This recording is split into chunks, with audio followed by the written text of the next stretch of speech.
Hola, muy buenos días a todas y todos. Sean muy bienvenidos a este nuevo evento de los eventos que hemos preparado con motivo de la celebración del 15 aniversario del programa de investigación en cambio climático de la UNAM. Hoy tenemos esta mesa muy interesante sobre, pues, vemos cuál ha sido el papel del sistema financiero, cómo ha ido cambiando y qué es lo que, pues, hemos visto. Pues uno de los cambios yo creo que más importantes recientes en, digamos, en los actores de cambio climático, ¿no?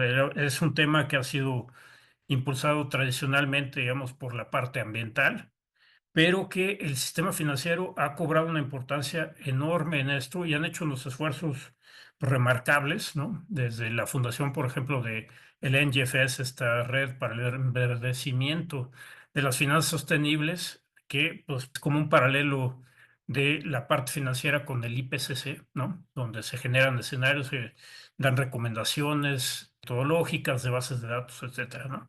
Y hoy tenemos el gran privilegio de contar con tres invitados de primerísimo nivel y que nos van a hablar de cosas, de visiones, pues bueno, muy desde lo que es, por ejemplo, México, de lo que es CEPAL y de lo que es la visión global del sistema financiero y cambio climático. Bueno, pues yo no robo más tiempo.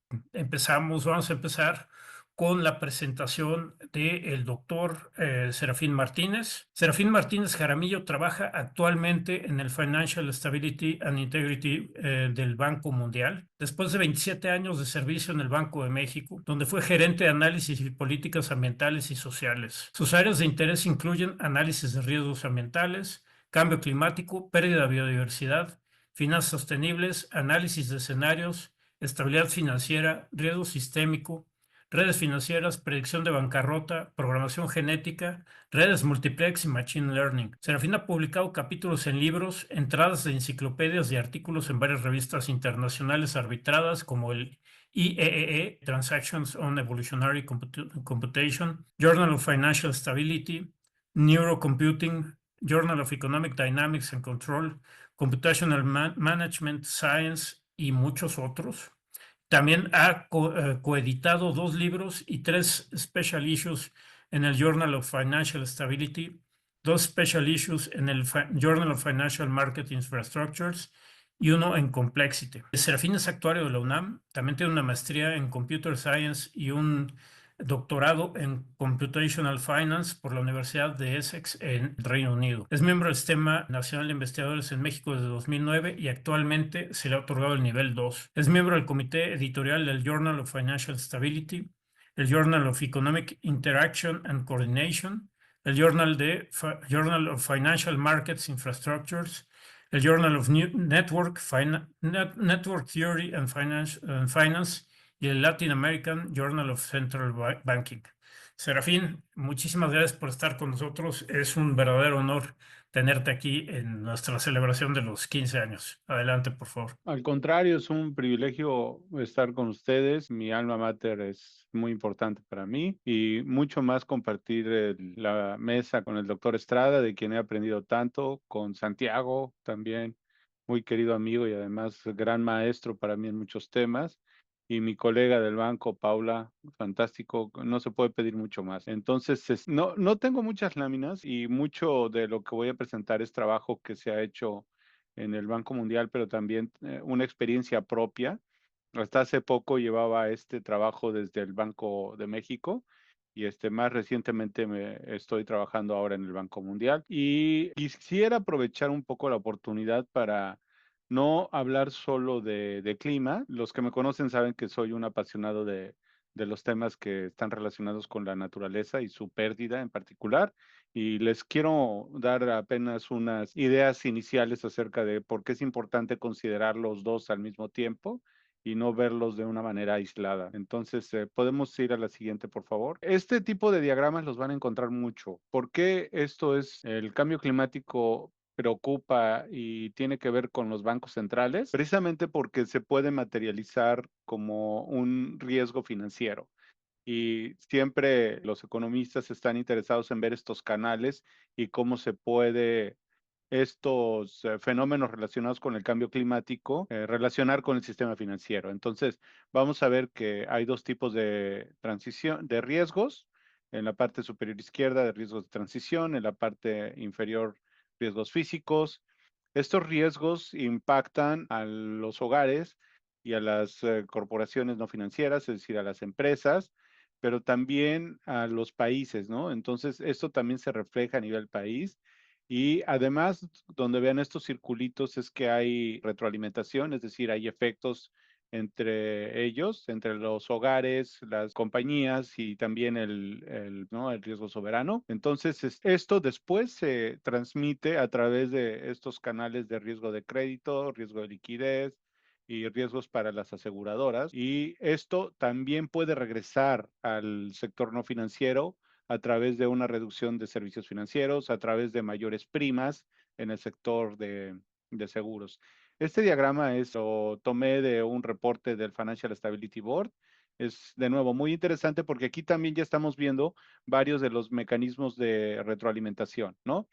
En la parte del sector financiero, también cuando hay exposición a títulos, a valores comunes, activos financieros comunes, eso también puede ser un mecanismo de empeoramiento de las cosas, contagio también a través de los sectores, ¿no? Sectores económicos, actividades económicas, pero también a través de los países y también venta de activos, ¿no? Ventas de pánico y también otras vulnerabilidades no climáticas. Entonces, todo esto genera riesgos en el sistema financiero, riesgos de índole macroeconómico y del sistema macroeconómico al sistema financiero, del financiero al macroeconómico. Y bueno, y también hay otro componente muy importante que esto es en la parte de riesgos de transición, pero también en la parte de riesgos físicos hay una retroalimentación entre los riesgos de transición y los riesgos físicos. Entonces, hay muchas formas y muchos canales mediante los cuales los riesgos relacionados con el cambio climático pueden afectar no solo a la economía,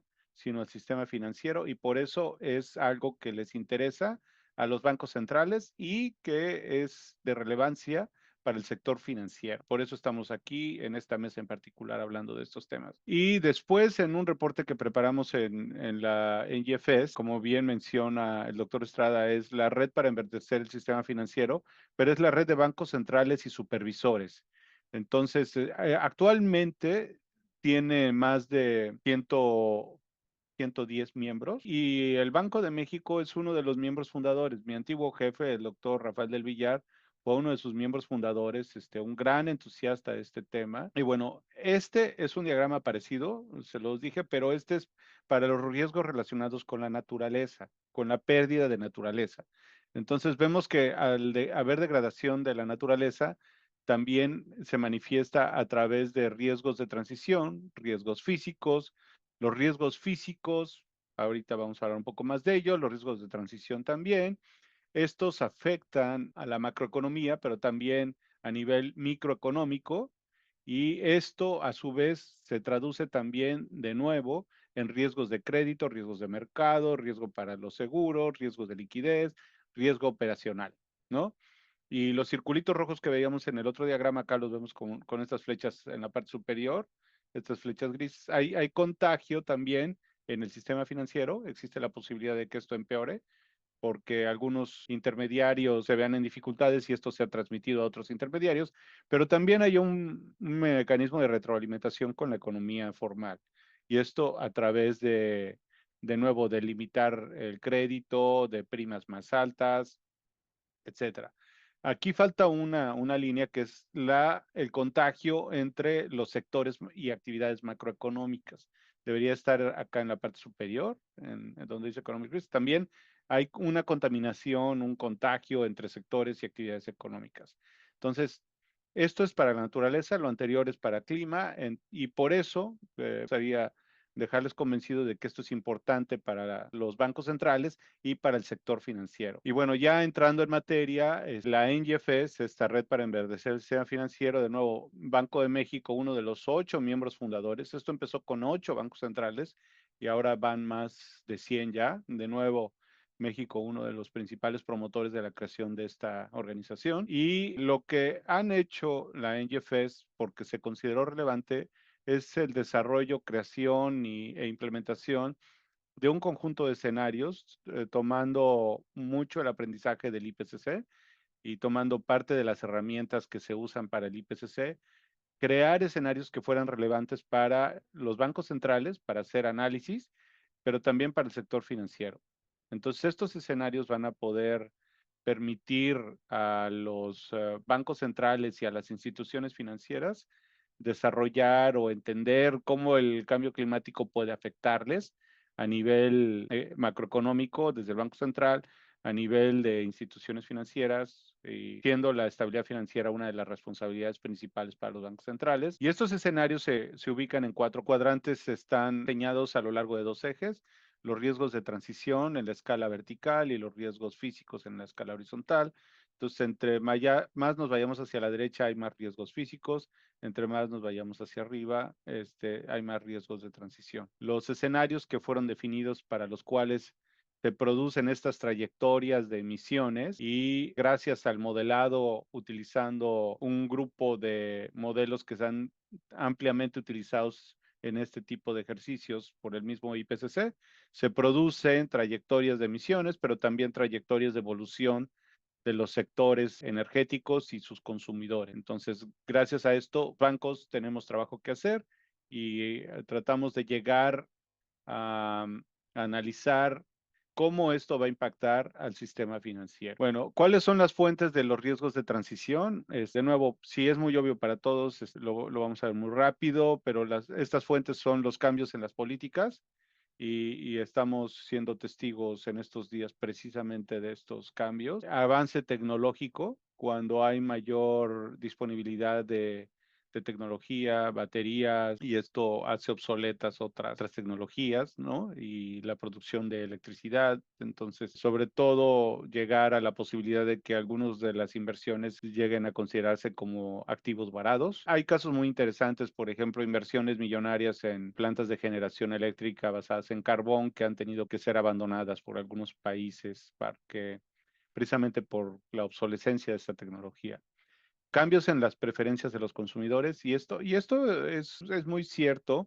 A pesar de los cambios de política, yo estoy convencido plenamente de que los cambios en las preferencias de los consumidores no son tan fácilmente, digamos, tan volátiles. Ya cuando un grupo de consumidores y de personas ha tomado acciones para mitigar su huella de carbono, creo que eso se queda ahí y no están tan sujetos a las variaciones de las convicciones políticas presentes. Las preferencias de los inversionistas también. Hay inversionistas que están ya convencidos y cambiando sus preferencias. Cambio en los flujos financieros. También hay compromisos que ciertos países inversionistas tienen que cumplir y que están tomando en cuenta qué tan desarrollado o no están los aspectos de sostenibilidad en un país para seguir enviando flujos o no. Y también las perspectivas de impuestos al carbono transfronterizos, ¿no? Como el de la Unión Europea en particular. Canadá estaba también pensando en implementar uno.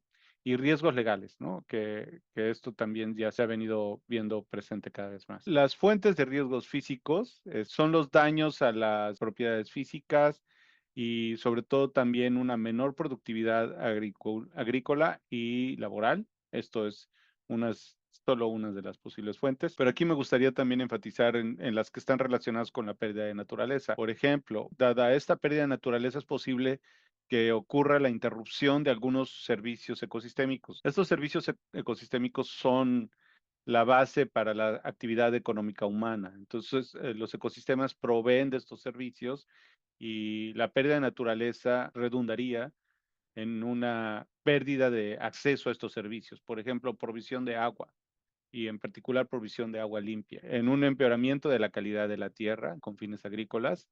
Protección contra los eventos extremos. Por ejemplo, los manglares son una fuente de protección contra estos eventos, los eventos de huracanes y tormentas tropicales, que al ir desapareciendo, quitamos esta barrera de protección contra oleaje, contra viento, y también proporcionan un lugar para donde los peces se reproducen. Entonces, estos servicios ecosistémicos, al ir perdiendo la naturaleza, se interrumpen, ¿no? Y es una fuente de riesgos físicos, pero no solo desde el punto de vista de la naturaleza, sino también del clima, porque algunas de las cosas, de los efectos del cambio climático tienen que ver con la falta de estos medios, de estos biomas que proporcionan estos servicios. Otro de los servicios ecosistémicos muy importantes que son proporcionados por estos biomas es la captura de carbono. De alguna manera hemos pensado que es una gran idea tener el carbono en la atmósfera y no en los lugares donde solía estar residiendo. Entonces, también el aire limpio y la provisión de comida y material. Ahora, ¿qué se hace en el Banco Mundial? Mis colegas de la unidad que ya hacían esto desde antes que yo llegara, obviamente, tienen esta manera de realizar la evaluación de los riesgos relacionados con el cambio climático y actualmente estamos trabajando para poder conseguir también un marco para los de naturaleza. Se parte de un análisis de exposiciones, entonces se identifican las exposiciones a los riesgos físicos y también las exposiciones a los riesgos de transición, ¿no? Ese es el primer paso. Después se hace análisis de escenarios, físicos y de transición. También hay un enfoque, el siguiente paso es realizar la evaluación del impacto económico a través de modelos macroeconómicos. El Banco Mundial tiene una larga tradición ya en modelación macroeconómica y ha ido incorporando los impactos de cambio climático y pérdida de naturaleza a estos modelos. Y al final está la evaluación del impacto financiero. Y este impacto se realiza a nivel banco por banco o a nivel del sistema financiero en su conjunto. Entonces, una vez que se tiene en esta evaluación macroeconómica, se puede aterrizar en una evaluación, indicadores para los bancos de cómo les iría de sus capital adequacy ratio, non-performing loans, y esto se hace con modelos satélite, modelos econométricos que toman las variables que resultan del modelo macro y las mapean a estos indicadores de salud de los bancos. Entonces, eso es lo que se hace en el Banco Mundial. Por ejemplo, para riesgos de transición hay varias herramientas. Primero, una herramienta que está basada en Excel, que permite hacer el análisis de exposiciones. Y luego, esto al nivel de escenarios, hay un grupo de reportes, los famosos PCDRs, que son los reportes en los que se diseñan estos escenarios y se hacen estudios a nivel país.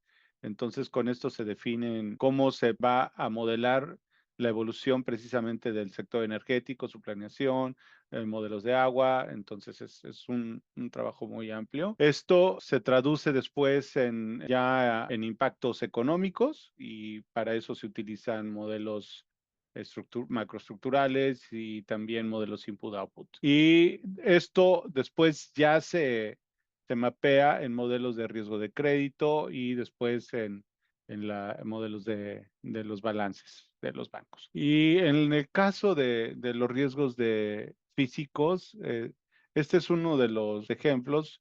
En el caso de inundaciones, el hazard, el evento que se analiza es la posibilidad de inundaciones. Luego se utiliza información geográfica muy específica para poder ver qué zonas son las expuestas. Luego se evalúa la vulnerabilidad también con otros trabajos y luego ya se determina la exposición anual, ¿no? Este es uno de los trabajos que se tiene. Esto es principalmente hecho con riesgos físicos agudos, ¿no? El ejemplo son inundaciones, pero se tiene para otro tipo de riesgos, no solo inundación. Y bueno, aquí solo quiero señalar que el aprendizaje que yo tuve gracias al trabajo con el doctor Estrada acerca de la parte de los riesgos físicos ha sido muy importante. Creemos que también, y para países como México, los riesgos físicos crónicos son también una componente muy importante y que deben de ser parte también crucial del análisis que hagan no solo los bancos centrales, sino las instituciones financieras. El punto con el que me gustaría ir ya tratando de cerrar mi plática, para no robarle atención a las excelentes presentaciones que vienen a continuación, es que el análisis del riesgo climático no es un end per se, no es el fin, sino que es una parte de un enfoque más amplio de manejo de riesgos. Entonces, esto debe permitir primero hacer que la gente agarre conciencia de estos riesgos y se desarrollen capacidades. Yo he observado en las economías avanzadas que cada vez hay más gentes con grados de doctorado en Environmental Economics, Environmental Energy, todo esto, y que esto está faltando todavía en algunos bancos, ¿no? De la región. Me refiero a la región latinoamericana en particular. Y también que no existen los modelos, ¿no? tuvimos una gran experiencia colaborando con Santiago y con el doctor Estrada para poder desarrollar toda una infraestructura que es actualmente la que está siendo utilizada en el Banco de México, de nuevo, con muchísimo apoyo de la CEPAL de Santiago. También no solo eso, sino asesoría, ¿no? No solo era qué modelo, cómo lo ajustamos, sino qué vamos a modelar, qué escenarios. Todo eso fue un proceso súper interesante y sirvió mucho para desarrollar capacidades dentro del banco. Y para cerrar estos gaps, ¿no? ¿Qué información necesitamos? Y qué modelos necesitamos. Y esto para informar y tomar decisiones de acuerdo con esto, ¿no? Como país, como Banco Central, como institución financiera, ¿no? Entonces, no solo la evaluación, sino después cómo lo incorporas dentro de la toma de decisiones. Me gustaría ya tratar de ir cerrando. Bueno, ahora en cuanto a los escenarios de naturaleza, es un animal muy diferente, es un bicho muy diferente. Y algunas de las razones por las que podemos señalarlo están aquí. No hay una sola métrica o política o medida que se pueda de manera única capturar toda la complejidad de esto. Ahora, hay muchas políticas, no hay políticas globales congruentes, coherentes, son muy específicas. Hay también retroalimentaciones, ahora no solo de los sectores de la actividad económica humana, sino incluso dentro de los diferentes sistemas de la Tierra, ¿no? La integridad de la biosfera, el cambio climático, los flujos bioquímicos, el uso del agua, el sistema de uso de la tierra, todo esto interactúa y hace más complicado la evaluación de los riesgos asociados con la pérdida de naturaleza. Ahora, hay muchos sinergias, pero también hay trade-offs que no son fácilmente descubribles. Por ejemplo, en nuestra necesidad de desarrollar las baterías, hay necesidad de extraer materiales raros, tierras raras, les dicen, y esto en principio es positivo para combatir el cambio climático, es una técnica de mitigación, pero si esto se lleva a cabo en lugares de alto valor de naturaleza, es un problema.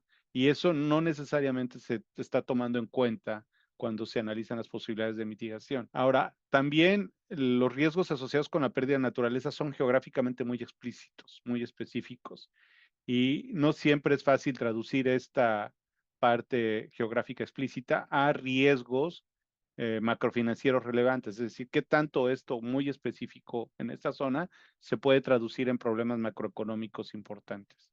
Esto también está en el reporte que desarrollamos. Y bueno, hay trabajo hecho también en el Banco Mundial, afortunadamente. Está este reporte importante de Economic Case for Nature y también los riesgos financieros en Malasia y en Brasil, desarrollados por mis colegas acá en el Banco Mundial. Y esta es la última diapositiva de mi presentación. Me gustaría dejar algunos segundos para que piensen qué es esto, tengan algunas ideas, si a alguien se le ocurre algo que estamos viendo. Esto tiene que ver con todo mi pasado de estabilidad financiera y de redes financieras, y es algo que estamos tratando de desarrollar ahora en el Banco Mundial, que es ver cómo la interacción entre los sectores económicos, es decir, la producción, el sistema de producción global, es un aspecto muy importante para los riesgos asociados con la naturaleza.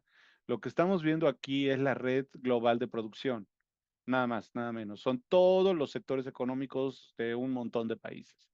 Y lo que estamos viendo es que está muy interconectada. Yo no veo así unidades que estén muy aisladas o muy separadas. Es tan difícil trabajar con una red tan grande, pero sobre todo es muy difícil porque hay un gran nivel de interconexión. Entonces es muy difícil que las cosas y los impactos que se perciban, que se manifiesten, se materialicen en una región, en un país, en un sector económico, no sean transmitidos de manera global. Es algo en lo que también he insistido mucho, es que los servicios ecosistémicos viajan o son transmitidos, son utilizados en diferentes puntos del mundo a través de la cadena global de comercio. Entonces, por ahí baja el agua, ¿no? El agua lo tenemos más claro, el agua virtual que utilizamos en México para producir bienes agrícolas viaja a otros países que son los consumidores a pesar de que probablemente nuestro manejo del agua no sea el mejor, ¿no?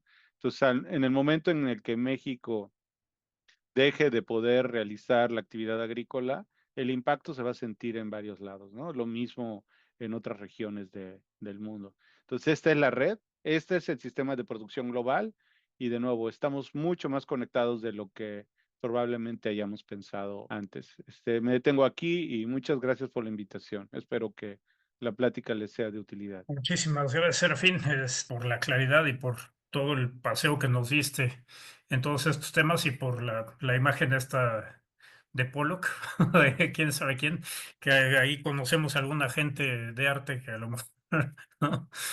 Pero bueno, vamos a darle paso a nuestro siguiente invitado, querido Santiago Lorenzo de CEPAL. Les cuento un poco de Santiago. Santiago Lorenzo Alonso es jefe de la Unidad de Economía del Cambio Climático de la Comisión Económica para América Latina y el Caribe, la CEPAL. Previamente, coordinador de finanzas sustentables en la Red de Acción Climática, con más de 1.600 ONGs, miembros de 130 países.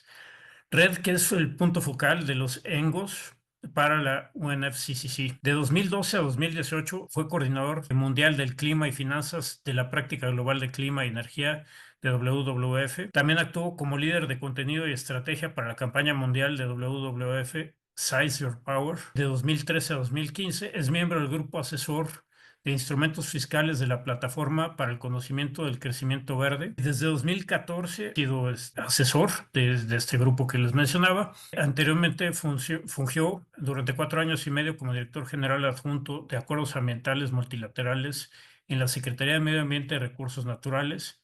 Es candidato a doctor por la Universidad Autónoma de Barcelona en Ciencias Ambientales, especialidad en Economía Ecológica.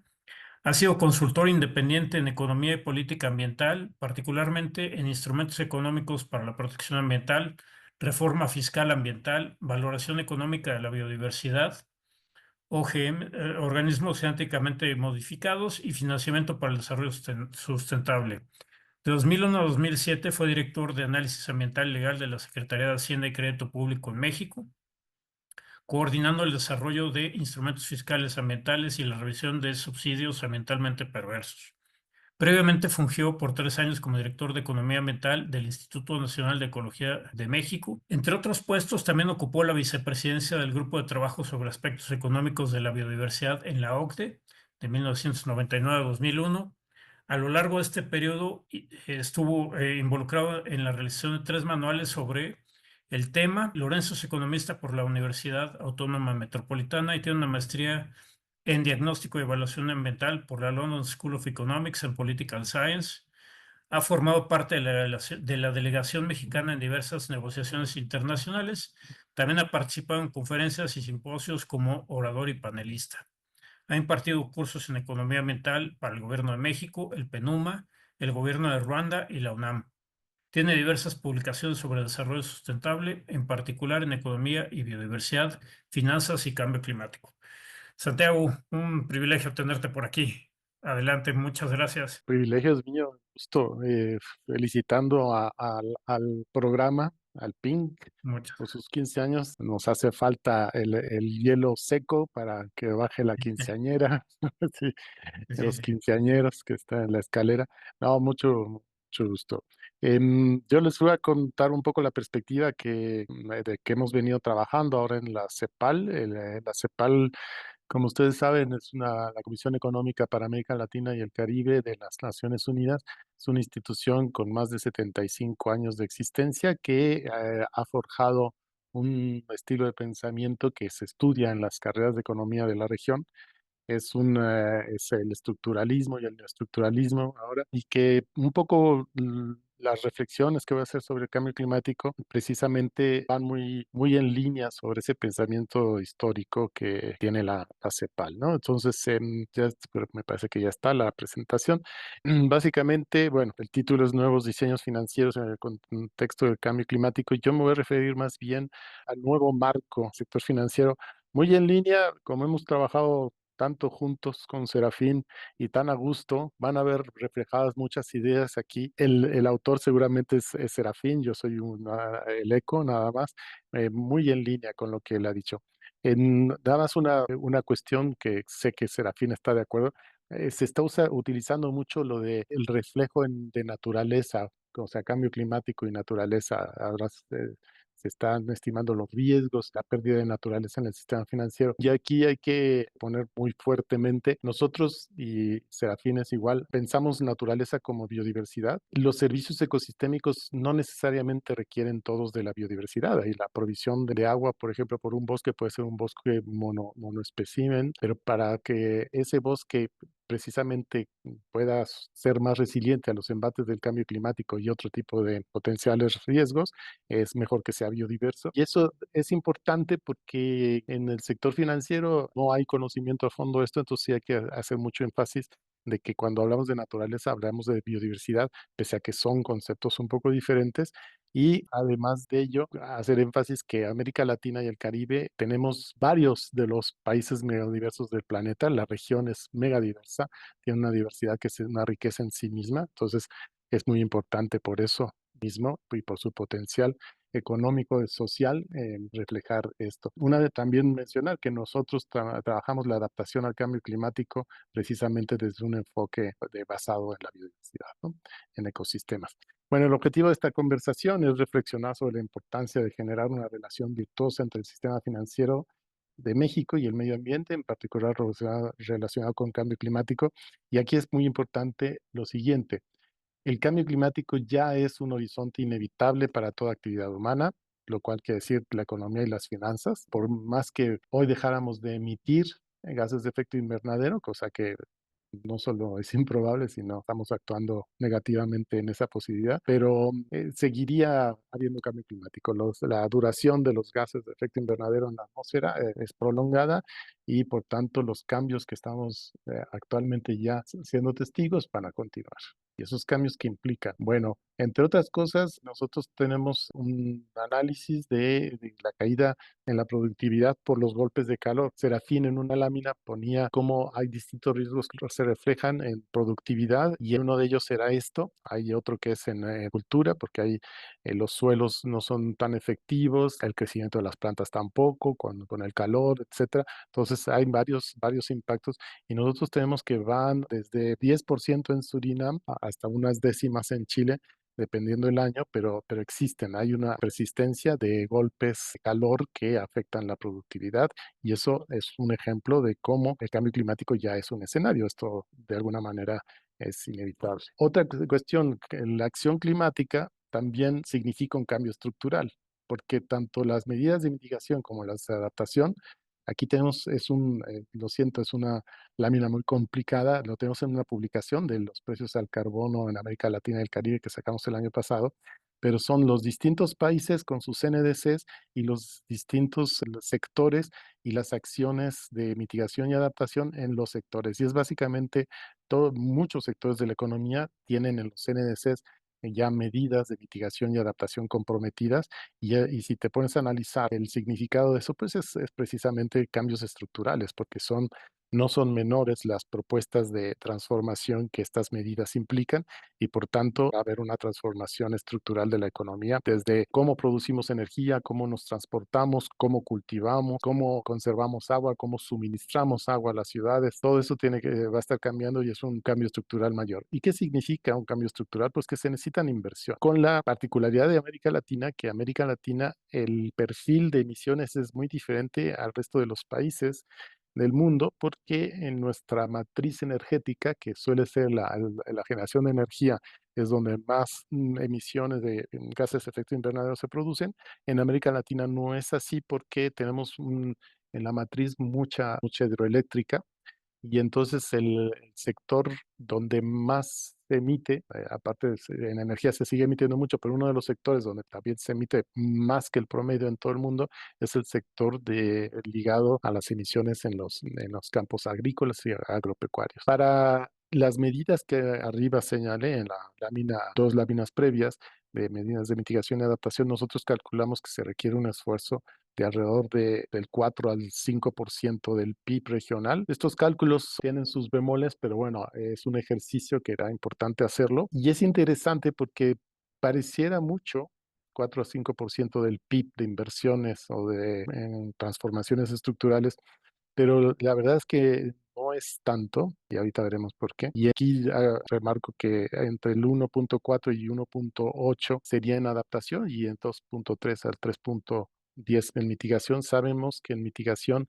como podemos pensar en inversiones en el sistema energético, en la infraestructura de transporte, etcétera, hay más participación del sector privado en ese tipo de inversiones, pero en las medidas de adaptación son más medidas de tipo de inversión pública. Entonces, esto también es importante señalarlo porque estructuralmente la inversión, los programas de inversión que tenemos están ligados a cuestiones también de disponibilidad de financiamiento. Una cuestión, estas inversiones en adaptación son con vocación más de dinero público, tienen potenciales de cobeneficios socioeconómicos importantes. Por ejemplo, aquí en fortalecimiento de los sistemas de alerta temprana, por cada peso invertido puedes generar de 3 a 16 a 15 pesos de torno por cuestiones, por daños evitados. En construcción de infraestructura también hay un multiplicador importante. Entonces, a pesar de que no son comercialmente atractivas en principio, sí que tienen un retorno socioeconómico importante. Pero bueno, les comentaba, tenemos problemas de inversión. América Latina es la región que menos invierte. Históricamente invertimos muy bajo y en los últimos años inclusive hemos caído todavía más. Entre el 19 y el 20% estamos ahora invirtiendo en relación al PIB, pues, cosa que el sudeste asiático invierte 35, que son nuestros competidores, son los otros países emergentes, digamos, y estamos tecnológicamente y en cuanto a acceso a mercados quedándonos muy atrás. Y esto es algo, una reflexión importante.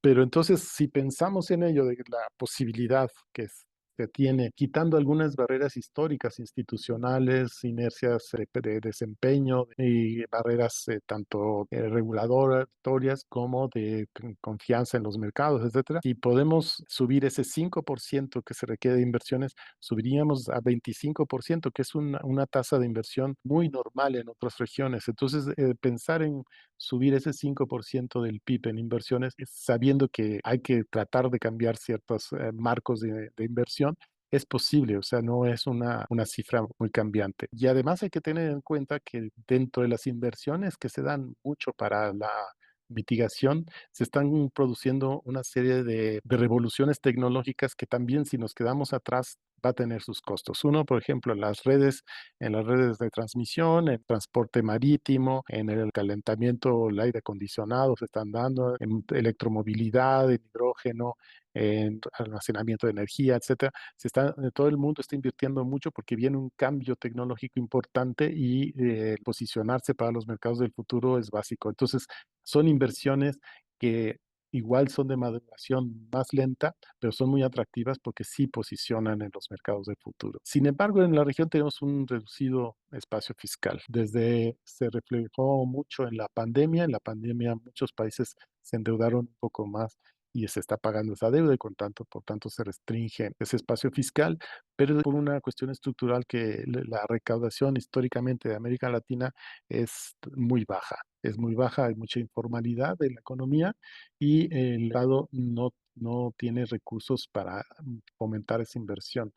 ¿Por qué fomentar? Porque no solo es la inversión pública que se requiere en cuestiones de adaptación y en algunas de mitigación, sino que la propia infraestructura para darle buena entrada a la inversión privada es con dinero público. Después mucho dinero privado pide garantías porque hay ciertas inversiones de riesgo y pide fondos de garantía, fondos de inversión fomentados con recursos públicos y no existen esos recursos públicos. Entonces ahí hay un problema, un cuello de botella importante para la transformación que requiere el combate al cambio climático. ¿Y por qué se da, entre otras cosas, por qué se da esa falta de recaudación? Hay muchos vicios y uno de ellos es que en América Latina hay falta la confianza en las instituciones sobre dónde van los recursos. La falta de transparencia, los casos de corrupción que existen en toda la región son parte de la explicación de por qué la gente no se siente a gusto pagando los impuestos cuando son muy necesarios y además todos disfrutamos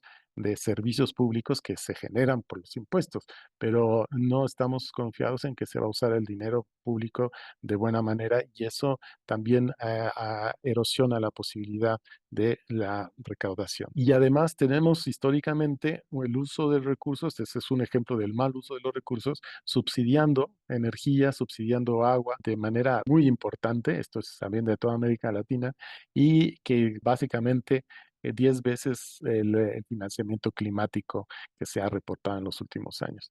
A ese nivel de subsidios perversos estamos llegando y esa es una indicación, solo una, porque hay muchas más, del mal uso de los recursos. En este caso no es malversación, pero sí es un mal uso en cuanto a destino, en cuanto a idea de transformación, en cuanto a idea de hacia dónde debe ir una sociedad. Y bueno, Serafín conversó sobre los riesgos, por qué la transformación del sistema financiero, que es lo que nos atañe hacia el cambio climático, es importante. Esto es el del último informe del World Economic Forum, de todos los riesgos, porque Serafín nos comentó el riesgo clima y el riesgo naturaleza, pero hay otros riesgos económicos. Las empresas tienen que enfrentar. Sin embargo, las mismas empresas reconocen que los principales riesgos actuales para ir viendo hacia el futuro son de origen de naturaleza y clima, precisamente. Entonces, también te digo, Serafín, que te voy a estar mencionando la conversación. Tú decías que los bancos no están contratando a los expertos que pueden entender estos riesgos, que pueden generar los instrumentos para estos riesgos. Ese es un fallo que se está tratando de atender en México. Ahora conversaremos un poco de eso. Hay más cursos, hay más instituciones involucradas. Banco de México está desarrollando una plataforma de capacitación que, bueno, voy a mencionar también aquí de nuevo a Rafael del Villar, visionario y un motor para que toda esta agenda entrara en los reguladores en México y parte de ello era esta visión de necesitamos incrementar las capacidades de las instituciones financieras y hay que tratar con la gente, ¿no? Y bueno, para hacerlo comprensivamente, los elementos que existen para verdecer el sistema financiero y atender estos riesgos y atender esa falta de inversión y que las inversiones, si se dan, sean transformativas, que nos hagan más competitivos en un mundo con cambio climático, se requiere las herramientas de análisis de riesgo que ya presentaba Serafín, de las taxonomías, la taxonomía como una herramienta de política industrial, no solamente como está ahora, sino más prospectiva, más investigación y capacitación, generación de datos, divulgación de información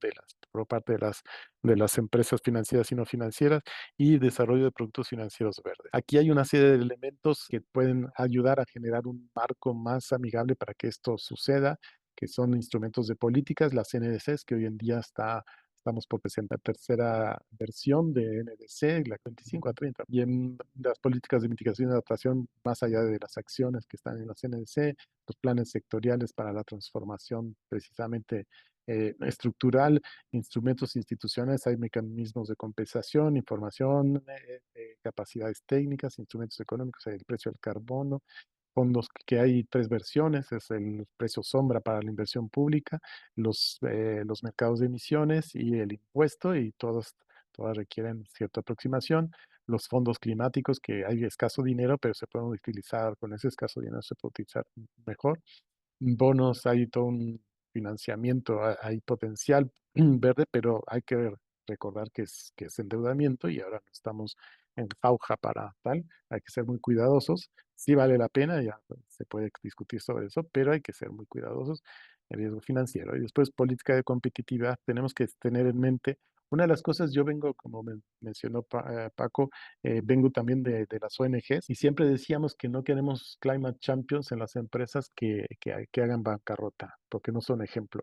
Entonces, toda la transformación estructural de las empresas tiene que ser pensando en cómo seguir siendo competitivos, pero la competencia vista de otra manera. Y hay estudios que señalan cómo la adopción de prácticas empresariales sostenibles te hacen un actor mucho más fiable para tus socios y para inclusive para los acreedores. En fin, las acciones están sucediendo. México, la verdad es que está haciendo bastante la tarea. Vamos con retraso, como todo el planeta, pero se están haciendo cosas. Lo primero es que se creó otra vez haciendo referencia a Rafael del Villar, el Comité de Finanzas Sostenibles dentro del Consejo de Estabilidad del Sistema Financiero, que tiene unos grupos de trabajo que precisamente reflejan la agenda de riesgo, de productos financieros, de taxonomías, etcétera. Es importante, es interesante, donde participa todo el sistema financiero.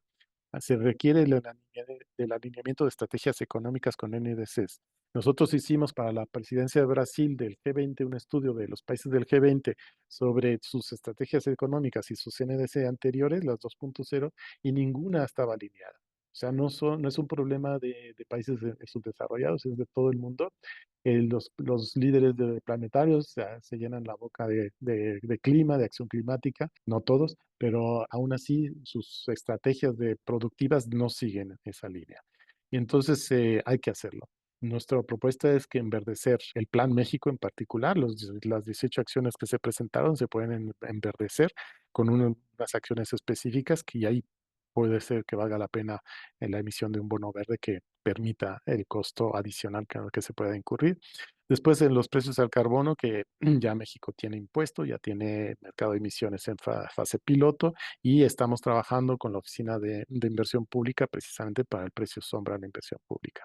La eliminación gradual de subsidios perversos, ya vimos que los montos son exagerados, se tiene que hacer tanto el precio del carbono como la eliminación de subsidios tiene que ser con el acompañamiento de otras políticas públicas, porque si no el rechazo puede ser muy contraproducente. Incorporar clima y naturaleza en el manejo de la deuda, eso acabamos de sacar, somos el secretario técnico de un informe de unos expertos globales, acaba de salir con una serie de acciones muy concretas y en particular yo propondría que se pueda empezar ya a hablar de que dentro del FOBAPROA, que deberían los bancos beneficiados del FOBAPROA hacer swaps por acción climática. Taxonomía con una sola A debería ser como herramienta de política industrial que ya mencioné y el sector privado tiene que adoptar el TCFD con la acumulación del TNFD, que son los análisis de riesgo, ser parte de las pruebas de tensión que hace el banco.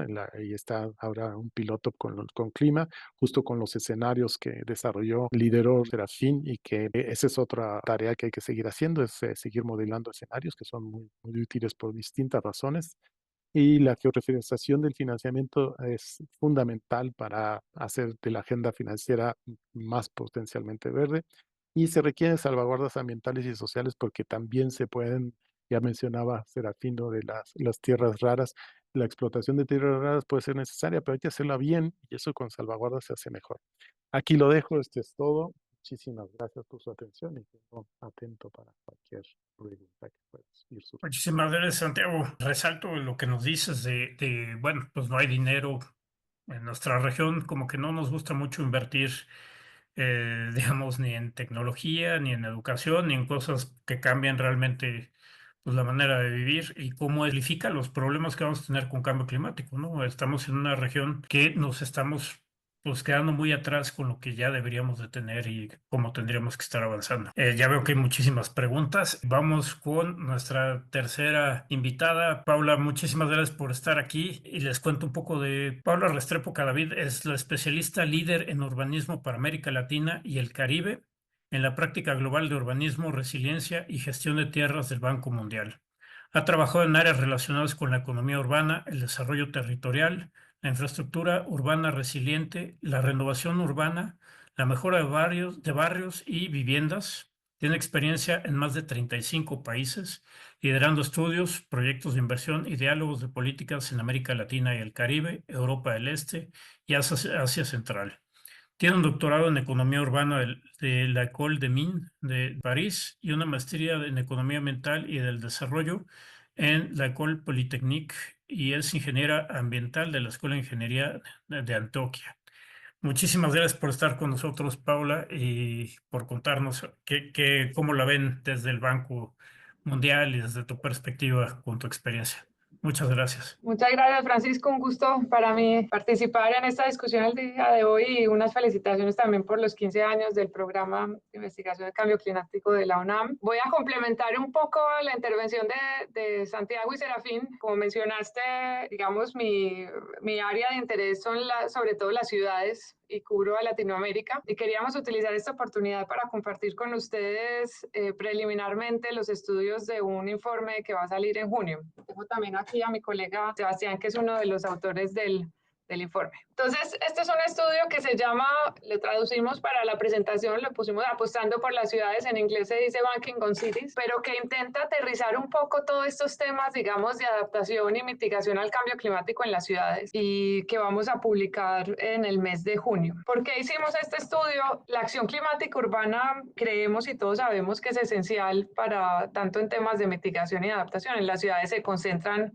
la gran mayoría de personas, bienes y actividades económicas. También, por ende, concentran una gran parte de los riesgos climáticos y también, como sabemos, representan la mayoría de las emisiones de gases de efecto invernadero. También vemos una oportunidad, sobre todo en los países de ingresos bajos y medianos, que aún estas ciudades pueden crecer de una forma más resiliente y, digamos, con unas trayectorias que impliquen menores emisiones de carbono. Entonces, ¿cómo podemos influenciar eso? Sin embargo, necesitan una serie de elementos que hemos estado discutiendo el día de hoy en términos de capacidad financiera, ¿no? En términos de capacidad técnica, instituciones y políticas de apoyo. También pensábamos que era muy importante ir más allá de lo que llamamos un llamado a la acción, ¿no? Yo creo que ya queda bastante claro que las ciudades tienen que hacer algo, qué es lo que tienen que hacer y que el monto es bastante alto, ¿no? Entonces es necesario ir más allá como de estas cifras y queríamos ver cuáles realmente son las inversiones que debemos hacer en las zonas urbanas, a las que a veces nos referimos como acciones climáticas o inversiones climáticas, y en particular en esos países de ingresos bajos y medios, porque la mayoría, digamos, de la literatura, cuando vemos en términos de montos, está hablando más de los países desarrollados, en donde se cuenta, digamos, una mejor información. ¿Cuáles de estas inversiones son públicas? Esto, por supuesto, es de interés del Banco Mundial, de la parte del BIF, que trabajamos sobre todo con el sector público, y porque muchas veces la mayoría, digamos, de los recursos que ponemos nosotros es a través de ese sector público y de políticas públicas. ¿Cómo pueden las ciudades adoptar diferentes enfoques para cerrar diferentes brechas? Lo que hemos visto es que no es lo mismo, digamos, acciones en términos de edificios de eficiencia energética, que tienen un retorno bastante claro en un corto o mediano plazo, versus acciones distintas, digamos, como lo que es invertir en un metro, en un transporte público, o asegurar financiamiento para la operación de la colecta de residuos sólidos, que es un poco más complejo, y que es lo que llamamos, digamos, financiamiento climático, climate finance, y cómo pueden las ciudades acceder. Estos eran, digamos, como los puntos de partida que tuvimos. ¿Qué contamos como las inversiones claves para una urbanización resiliente y baja en carbono? ¿Y cuánto costarían, ¿no? Quisimos hacer como ese ejercicio. Es un ejercicio que es complejo, que tiene muchas aristas. En cada uno de los sectores, digamos, se debe tomar una metodología diferente, pero este es, digamos, el punto de partida que tuvimos.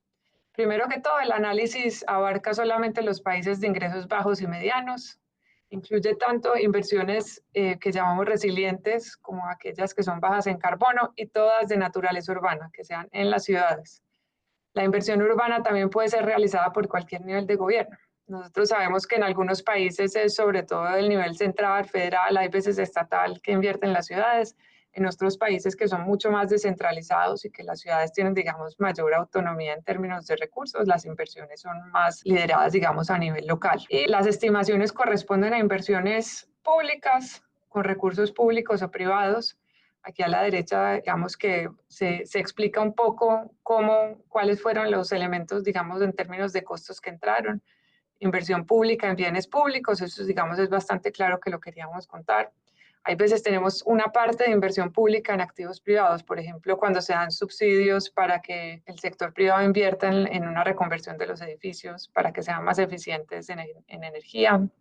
Y también en caso tenemos inversión privada en bienes públicos a través de APPs o deudas comerciales.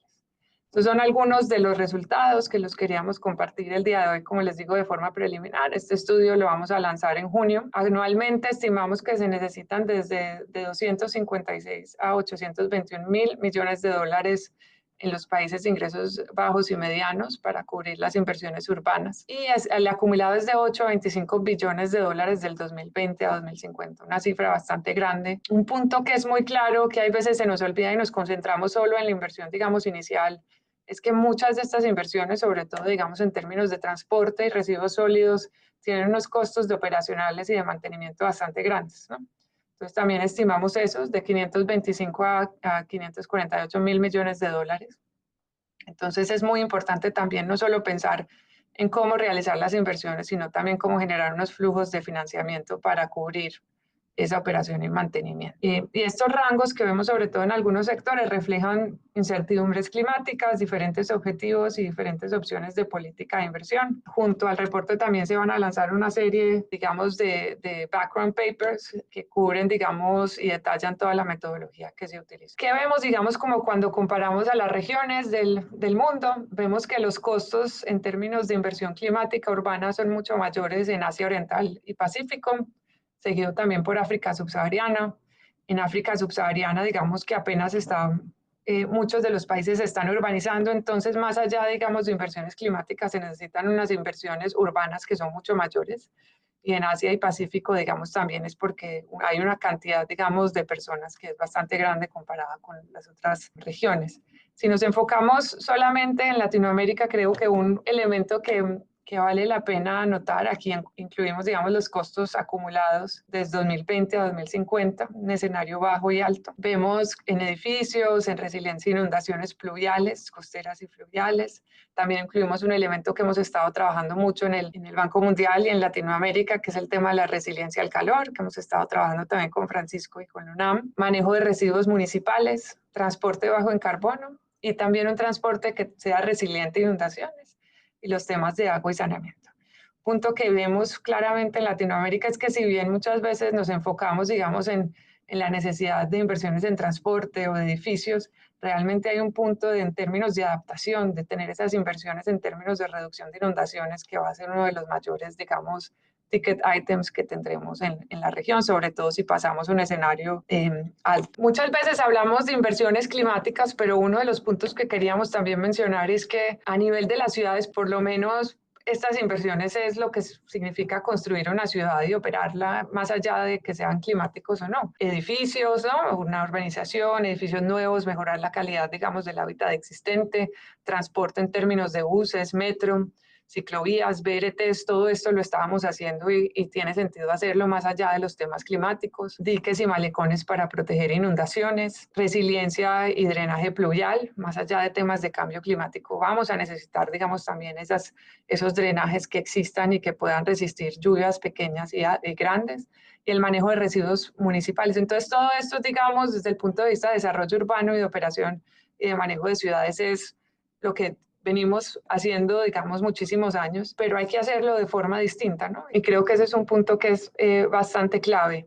Y finalmente, como mencionaba, el desarrollo urbano resiliente y con bajas emisiones finalmente es una mejor manera de urbanizarse. Creemos realmente que en las ciudades es donde concuerdan, digamos, esos objetivos climáticos en términos de adaptación y mitigación con unos objetivos muy locales, ¿no? De unas ciudades que son bien conectadas con transporte público, que tienen buen acceso, vivienda asequible y segura, que están bien protegidos hasta todo tipo de desastres naturales. Son ciudades que son más productivas, más habitables, con mayor inclusión, ¿no? Y que por ende también en la forma como están estructuradas, digamos, son ciudades más bajas en carbono y con mayor resiliencia al cambio climático. Entonces creemos que en las ciudades lo que estamos viendo, digamos, a nivel mundial es que por un lado están liderando gran parte de la acción climática. Vemos muchos líderes locales y que también hay una confluencia, digamos, de los objetivos, digamos, mundiales con unos objetivos locales en términos de tener unas ciudades más competitivas y más habitables. ¿Cómo se pueden financiar estas inversiones públicas urbanas?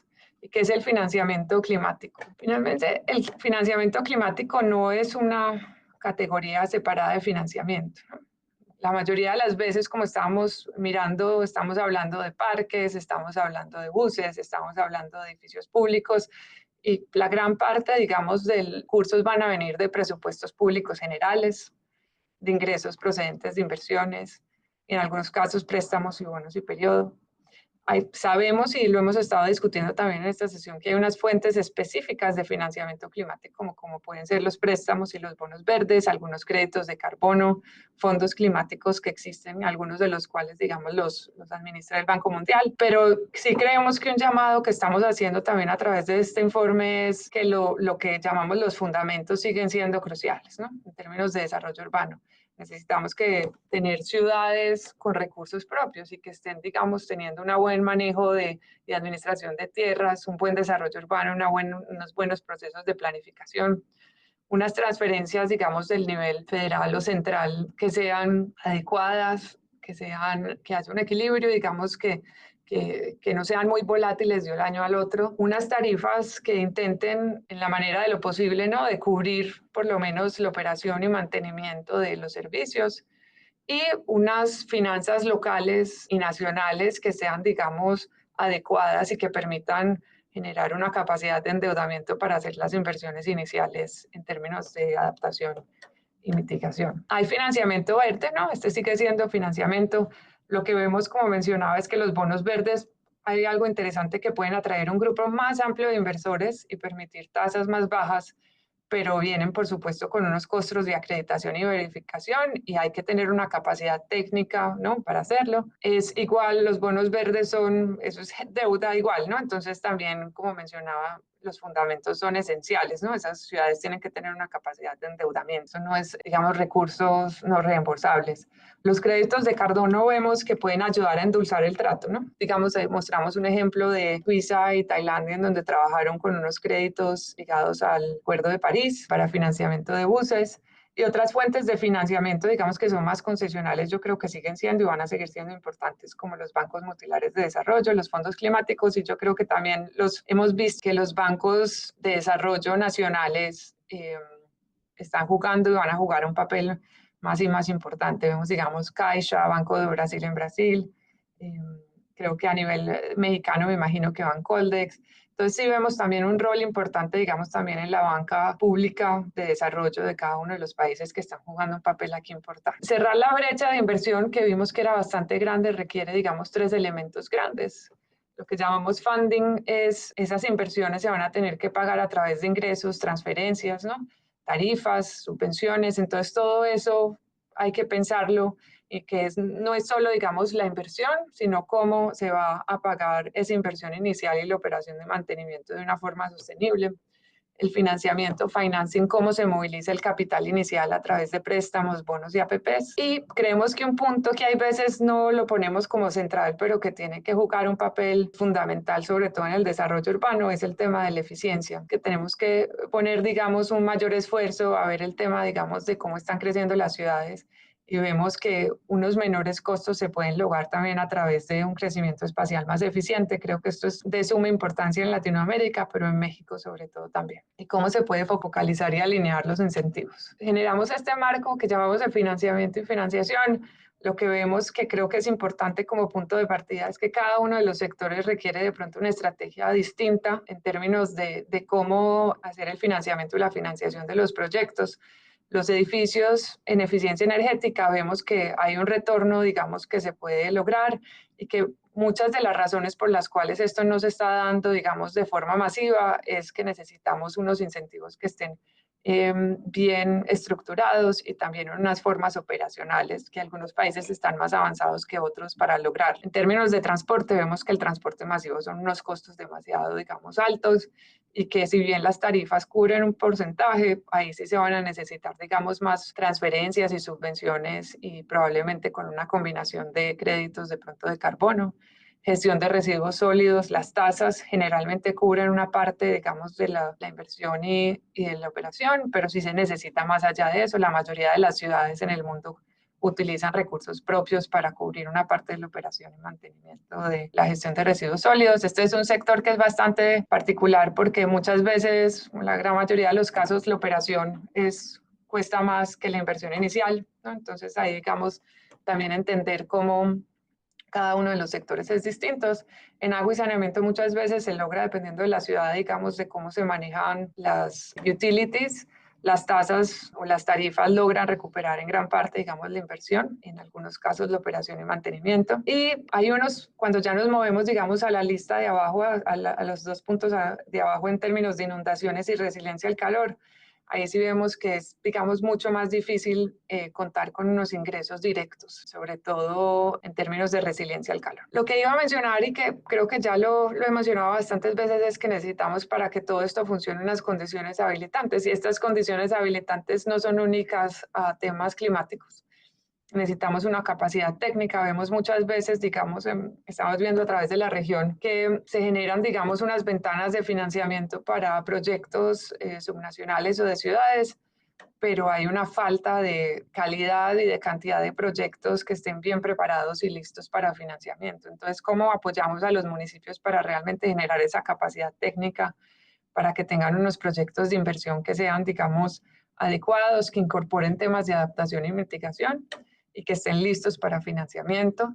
Y es también una capacidad técnica de pronto para tener unos instrumentos más avanzados, como pueden ser de captura de valor de suelo o de emisión de bonos. Lo que mencionaba, básico también, tener buena gestión de los recursos públicos y de las finanzas locales, y eso logra también una capacidad de endeudamiento que logra permitir, digamos, acceder a recursos externos, sean comerciales o concesionales. Una buena administración de la tierra. Muchas veces empezamos a hablar mucho de recuperación de plusvalías, pero no tenemos un catastro, no tenemos un registro que sea adecuado, o no tenemos, digamos, ni siquiera la normativa para hacer recuperación de plusvalías o instrumentos como pueden ser Tax Incremental Financing o Transferable Development Rights. Todos estos instrumentos que existen en algunos lugares, digamos en Colombia y Brasil son los más avanzados, Perú está un poco iniciando en estos temas, pero necesitamos también generar una capacidad para mejorar la administración de tierra, la planificación y poder tener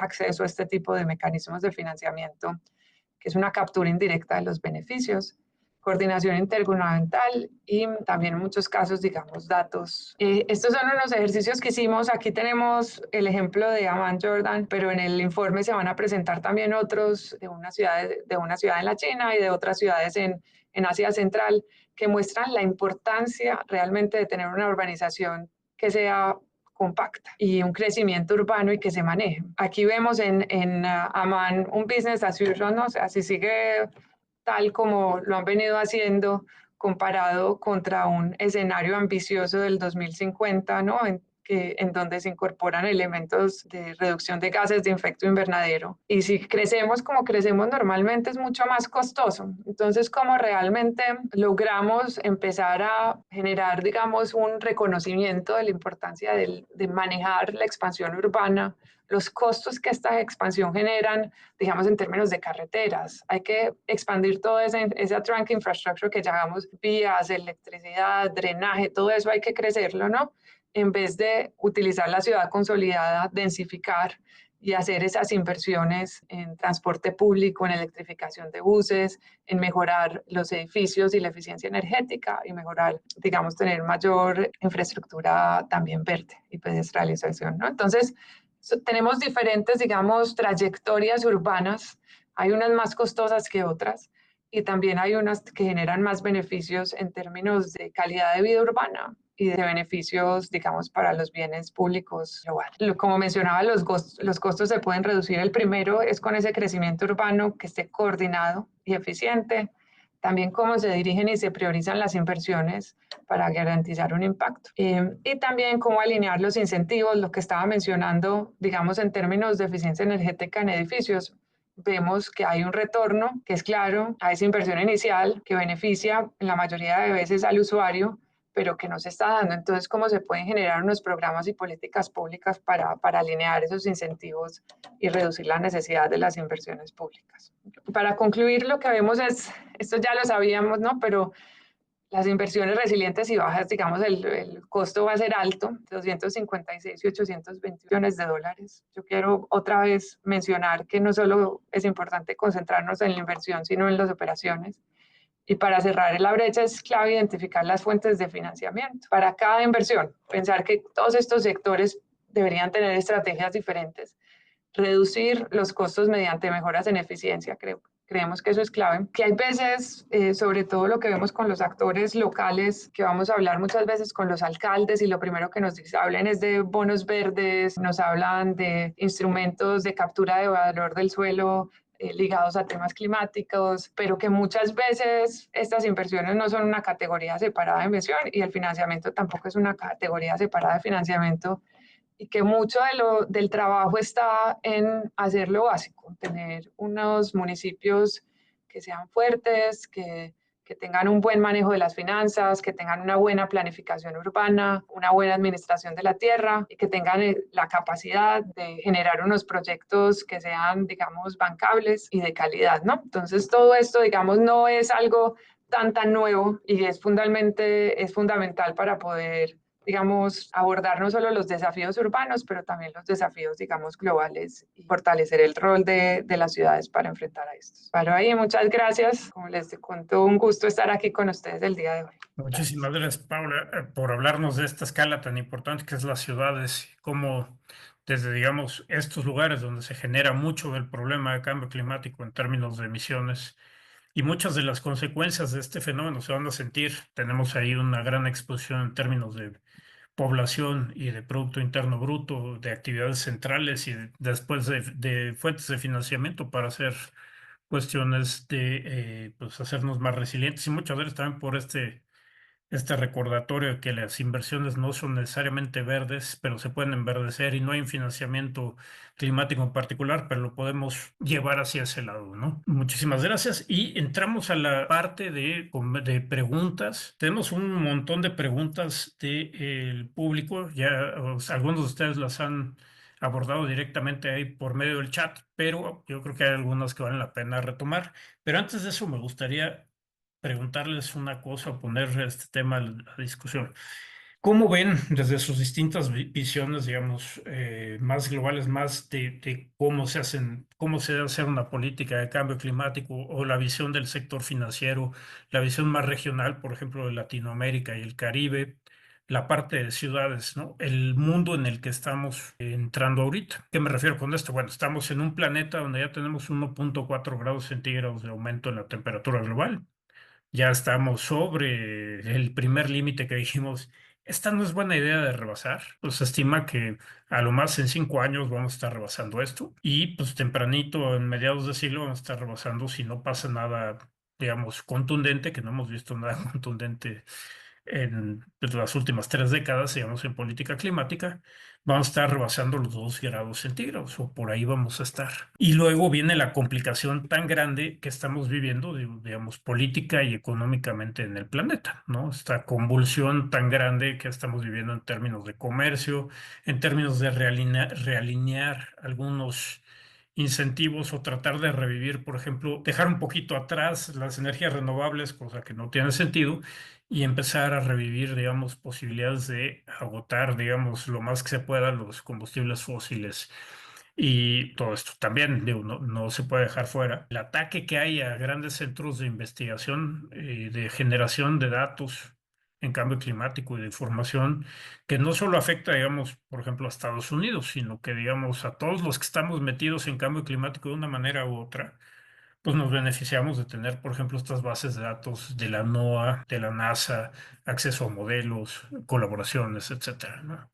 Entonces digo, yo sé que la pregunta esta es muy complicada, pero digamos desde sus distintas perspectivas, ¿cómo la ven? ¿Qué pueden añadir? ¿Qué pueden decirnos sobre esto? Si quieren puedo empezar yo, que de pronto desde mi perspectiva pienso que es un tris más fácil. Yo realmente veo que hay como en las ciudades hay veces este tema es un poquito más fácil, ¿no? Porque como estaba mencionando, muchos de los beneficios y los costos son locales. Entonces va a seguir, yo creo que la población local y los alcaldes van a seguir queriendo meterle a esto, ¿no? Porque lo están viendo, ¿no? En términos, digamos, de resiliencia. Esto ya no es algo nuevo. Vemos que todas las ciudades de Latinoamérica saben que tienen que invertirle al drenaje, saben que tienen que mejorar los sistemas de alerta temprana, están metiendo muchos esfuerzos en términos de cómo integrar el riesgo en la planificación urbana, porque todos los años están teniendo como gobierno local, estatal y federal que responder a todas las emergencias. Entonces creo que ahí hay unos elementos, digamos, que facilitan el diálogo y la acción a nivel local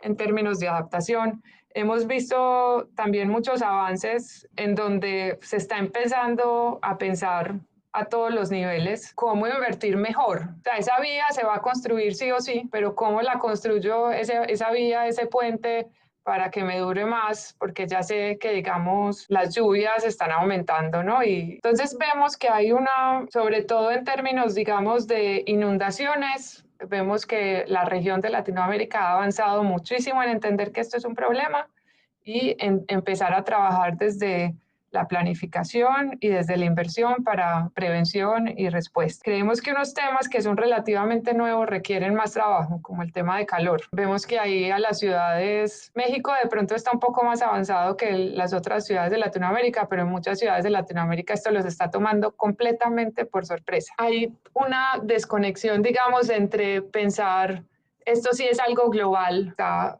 por fuera de mi control, pero lo que vamos a publicar en el segundo trimestre de este año un reporte que se va a llamar Unlivable de Latinoamérica, de ciudades, que muestra que hay demasiadas cosas que las ciudades pueden hacer. Entonces me parece que lo que hemos logrado en algunas amenazas como lo que son inundaciones, todavía tenemos un trabajo para hacer en algún otro tipo de amenazas como es el calor, sobre todo a nivel local, ¿no? De entender que las ciudades tienen algo para hacer. En términos, las ciudades de la India están mucho más avanzadas, digamos, ya les ha pasado tantas veces que este año están mucho más preparadas con Heat Action Planning, ¿no? Y han venido metiendo mucho más de esfuerzo. En términos de mitigación, yo sí veo igual también que sí se está avanzando mucho en algunas áreas de las que mencionábamos ahí, ¿no? Sobre todo en algunos de los sectores. Me parece que el más claro es el transporte público.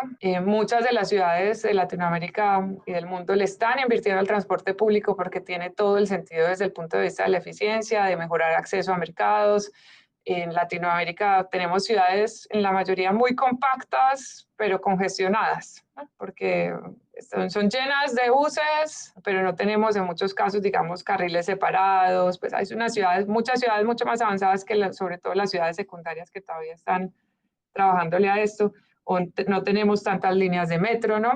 O que cubran todas las áreas de la ciudad. Entonces creo que ahí van a seguir invirtiendo y esto tiene sentido, como lo mencionaba, en términos de desarrollo urbano, en términos de cambio climático. Entonces, creo que ahí, digamos que todo esto que está pasando, digamos, a nivel global, no creo que vaya a generar unos cambios grandes en términos de la dirección a nivel local. Sí creo que le debemos trabajar un poco más a otras áreas, lo de edificios y eficiencia energética. Y sí creo que existe un trabajo muy, muy grande en donde vamos a continuar concentrándonos, que es en tener esos fundamentals funcionando, porque es que si no tenemos ciudades que tengan buena administración de tierra y planificación y que puedan tener recursos propios, no vamos a lograr ni financiar la colecta de recursos, de residuos sólidos, ni capturar el metano, ninguno de los dos. Entonces yo creo que esa parte, digamos, de seguirle trabajando a mejorar la capacidad de las ciudades para manejar sus recursos y manejar el desarrollo urbano es algo que va a seguir muy clave. Y yo creo que gran parte, el último punto es, lo hemos visto en Chile, lo hemos visto ahora, empezamos a trabajar mucho más en eso en Perú, sobre este tema de las energías renovables y los combustibles fósiles. Creo que los países desarrollados nos hicieron desde cierto punto de vista un gran trabajo de subsidiar eólico y solar, ¿no? Hasta que los precios bajaron lo suficientes. Y hoy en día, digamos, dependiendo de los países, pero digamos Perú tiene una capacidad, digamos, y unas condiciones para la expansión de los renovables que es bastante grande, ¿no? Y que hoy en día, digamos, en términos de los costos, tiene mucho más sentido expandir con energías renovables, ¿no? En vez de devolverse un poco, de invertir más en combustibles fósiles, ¿no? Entonces creo que así no haya, digamos, unos financiamientos concesionales que se expandan, creo que eso tiene sentido económico y financiero de moverse hacia allá, sobre todo en algunos países de la región. ¿Qué hemos visto en esos países de la región? En Perú hemos estado trabajando con ellos, sobre todo en cambiar normativa para que las subastas de electricidad sean otras en tecnología y eso ayuda a que las renovables entren más, ¿no? Pero ver, digamos, también cuáles son esos elementos, digamos, regulatorios institucionales que pueden permitir la expansión. Pero desde mi punto de vista, por las ciudades, yo creo que estamos, digamos, mejor posicionados por todos esos cobeneficios locales. Gracias, Paula. Sí, pues digamos, hay una lógica detrás de esto que de cualquier manera los mueve en ese sentido, ¿no? Pero también entender esta cosa que nos dejas muy claro, ¿no? Digamos, no hay una política climática exitosa si las ciudades no son, digamos, un motor en todo esto, ¿no? No sé, Santiago, Serafín. Es una pregunta con mucha profundidad y mucha amplitud la tuya. Sí, estamos viviendo en cuestiones económicas un momento, la verdad, muy interesante, pero como decía Gramsci, en la venida de lo nuevo, cuando lo viejo está todavía latente, genera un caos que es un poco lo que estamos viviendo. Es interesante porque se podría identificar hoy en día porque es innegable que estamos pasando de un dominio preponderante de Estados Unidos a una bipolaridad que hoy en día es incontestable. Ya el rol de China y su capacidad tecnológico-económica es impresionante y eso Trump está moviendo fichas para retrasar eso. Pero lo curioso desde el punto de vista del cambio climático es que la competitividad de China se da precisamente en industrias que son como las del futuro con cambio climático, o sea, renovables, electromovilidad, inclusive el manejo forestal, todo lo que están haciendo. Y en cambio Trump le debe mucho al lobby fósil y entonces estamos viendo como también esa parte es interesante, también no es el imperio actual contra el nuevo naciente, sino también es la industria dominante actual contra la nueva naciente. El caos que estamos viviendo nos está llevando a que hoy en día no puedes visibilizar esto que mencionas tú, de que ya pasamos el 1.5. Todos los expertos dicen que el 1.5 lo pasamos el año pasado por el niño y como algo, no es un 1.5 tendencial, sino es uno específico por diversas cuestiones y que puede bajar un poquito. Pero como tú dices, o sea, de que ya estamos en el 1.5 y estamos en el 1.5, el 2 va a estar más cerca de lo que parece y no vemos que este caos, este enfrentamiento entre las dos potencias no dé espacio para optimismo en cuestión de cambio climático. En ese contexto, lo que la CEPAL anima a la región a hacer va mucho en, justamente está tan ocupado Estados Unidos en este enfrentamiento, se abre un espacio que no ha habido en décadas anteriores a la integración regional de cadenas de valor y ahí podría ser interesante la electromovilidad, la energía, posiblemente también el trabajo con drones, que es posible, hay tecnología en América Latina para hacerlos, para el manejo de agrícola, que eso crecientemente es algo importante. Lo decía Serafín, el escenario de disponibilidad del agua es muy triste en toda la región y el buen manejo del agua hoy en día pasa por tener drones. Se están usando cada vez más y tenerlos baratos a costos accesibles se podría hacer con cadenas de integradas.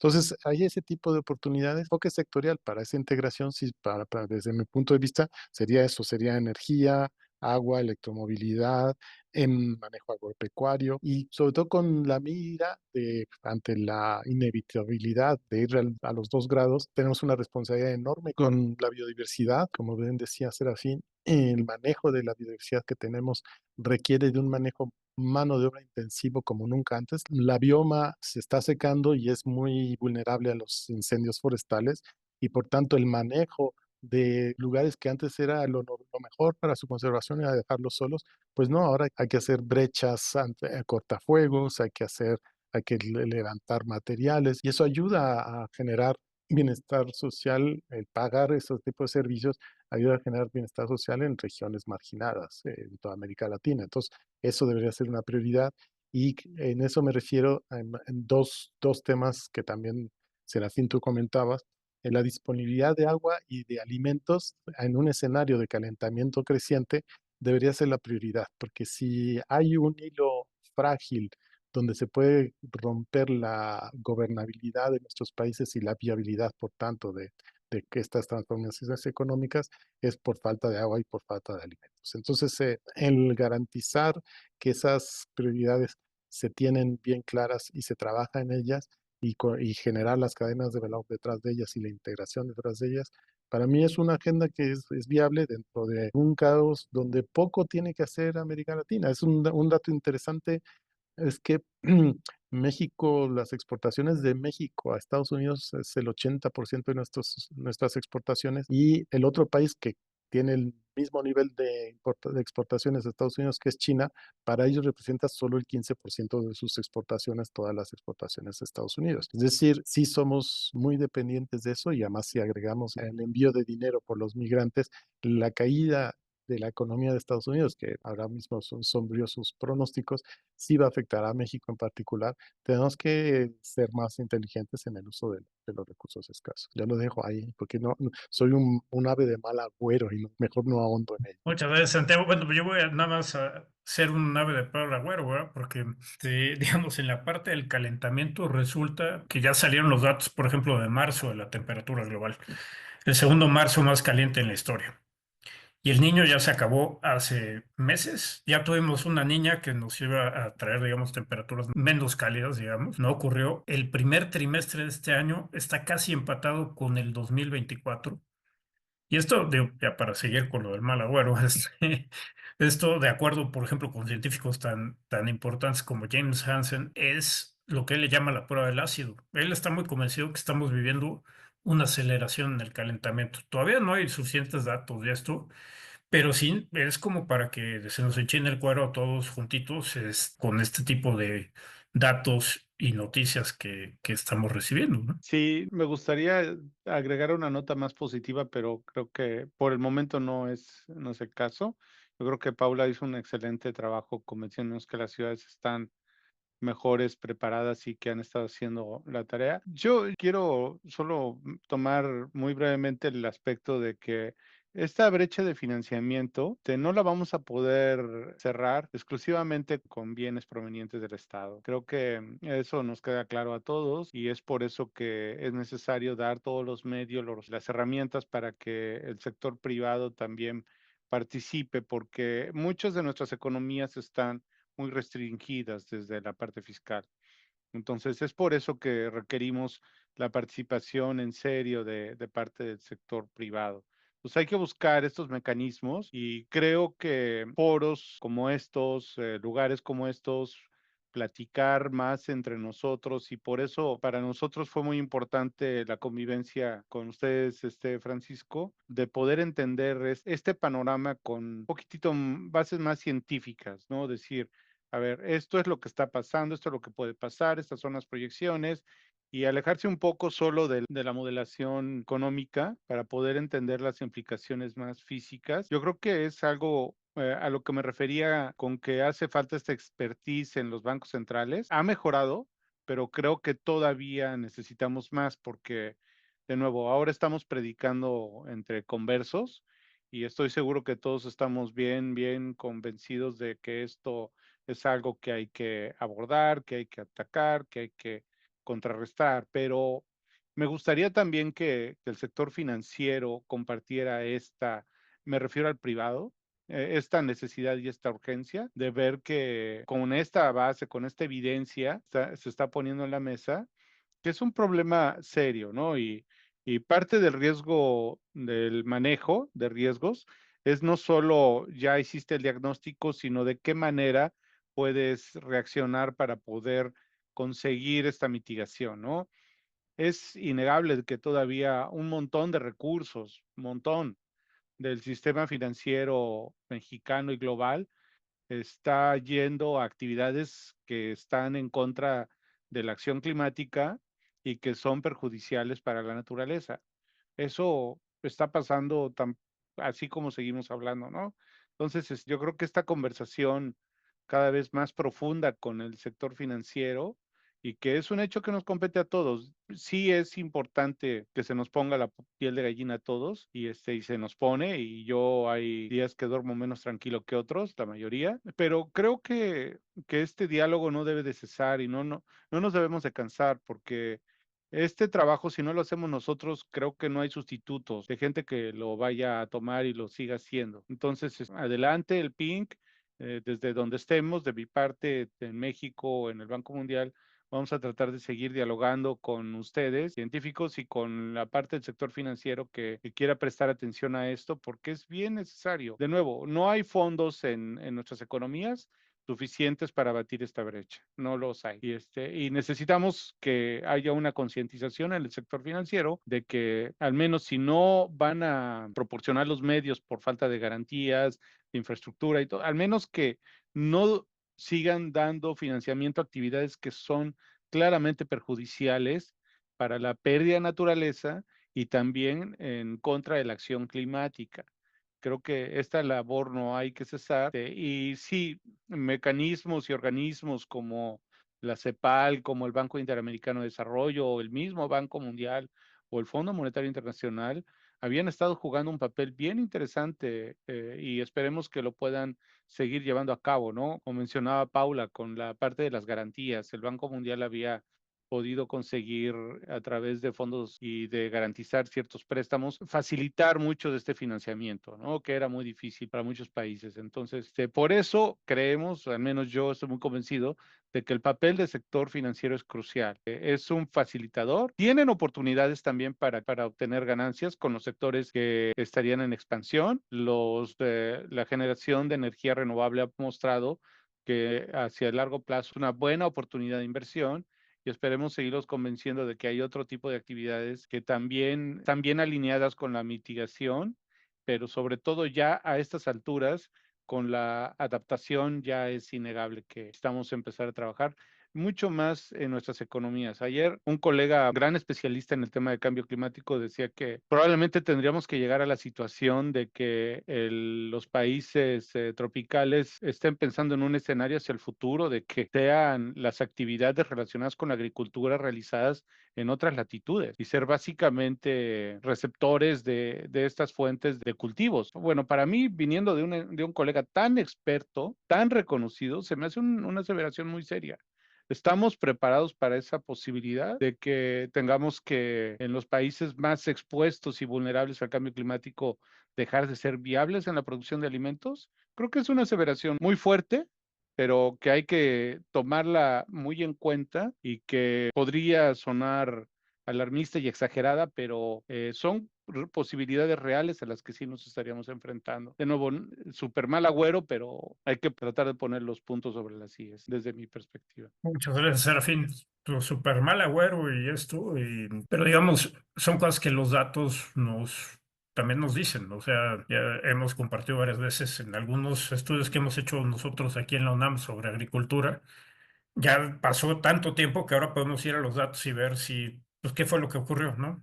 Y muchas veces tenemos un resultado peor que nuestros escenarios. Rara vez tenemos uno mejor. Les voy a hacer un puré de preguntas porque veo que nos quedan poquitos minutitos y quiero meter una, pues, que no puedo dejar de hacer, ¿no? Digo, estando en el programa de investigación en cambio climático, les tengo que preguntar por la investigación. En particular, digo, hemos tenido el gran placer y el honor de trabajar con cada uno de ustedes cosas en cambio climático.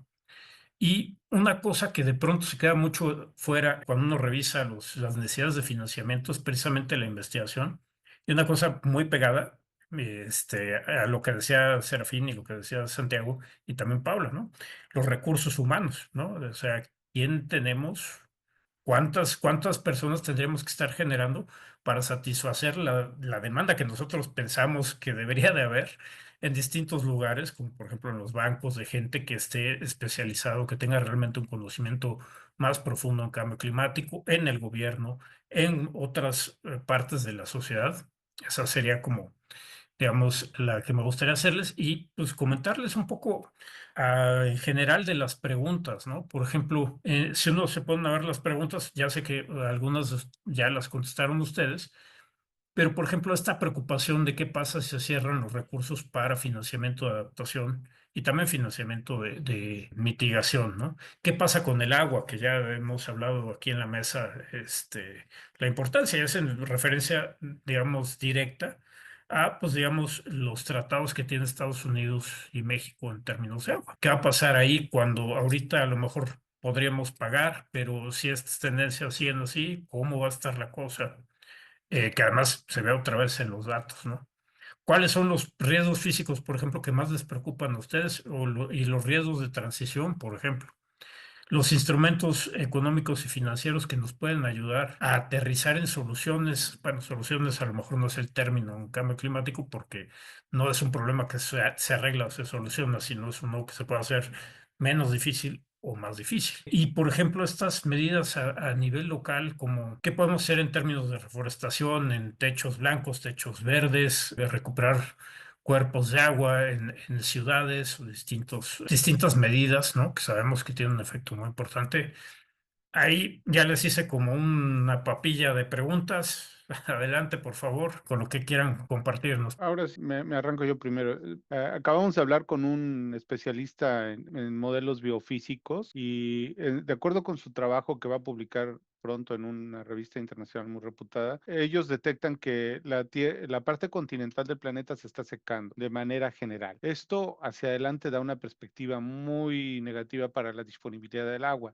México ya es muy vulnerable, perdonen que regrese al caso de México, es el que conozco mejor, pero el 50% del territorio en México ya vive con estrés hídrico. Entonces esto solo va a empeorar. Todavía me parece difícil de evaluar qué tanto puede impactar al producto en el futuro, pero creo que es no trivial. Por eso los estudios son muy importantes y también empezar a tomar decisiones de acuerdo con esta evidencia, ¿no? E insisto, o sea, lo importante es que esto que se está haciendo, esta evaluación, este risk assessment, llegue y sensibilice a los tomadores de decisiones, a quienes hacen la política, y después también que esto permee a diferentes esferas de la población, porque yo creo que los cambios profundos van a venir más en la parte de los consumidores, de la población en general, y que vamos a estar más blindados a los vaivenes políticos en cuanto la gente ya sea la que esté más informada de estos impactos. Yo creo que de nuevo, perdón, esto es muy a título personal. Se me olvidó decir que estoy aquí hablando por mí, no por el Banco Mundial, entonces lo resalto una vez más.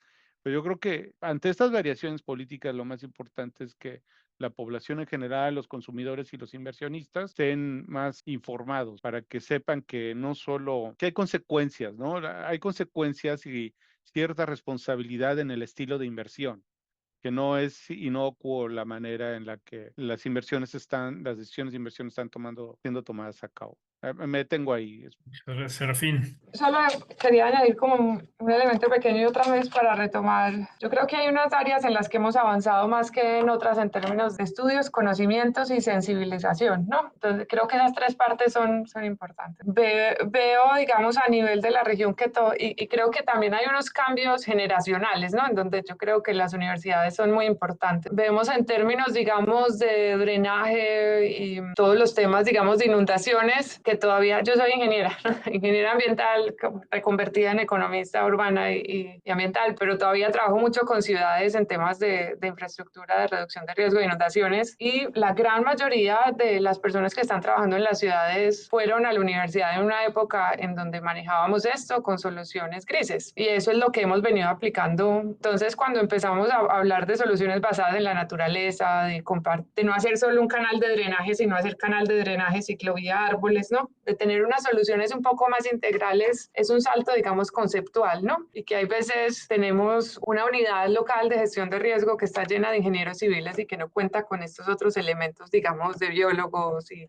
que conozcan, digamos, todos estos otros temas, ¿no? Entonces yo creo que ahí hay unos elementos que son importantes y es el rol, digamos, también de las universidades y de cómo generamos en el futuro, digamos, en los arquitectos, vemos cómo generar soluciones adaptables a los contextos nuestros. En el tema de, digamos, de construcciones passive housing, ¿no? Pasivas, ¿no? Que creemos que va a ser uno de los grandes elementos que nos va a ayudar contra las olas de calor. Vemos y estamos haciendo un estudio pequeño en varios países de Latinoamérica, pero que en la mayoría estamos importando lo que hacen los países del norte, que tienen unas condiciones climáticas completamente distintas, ¿no?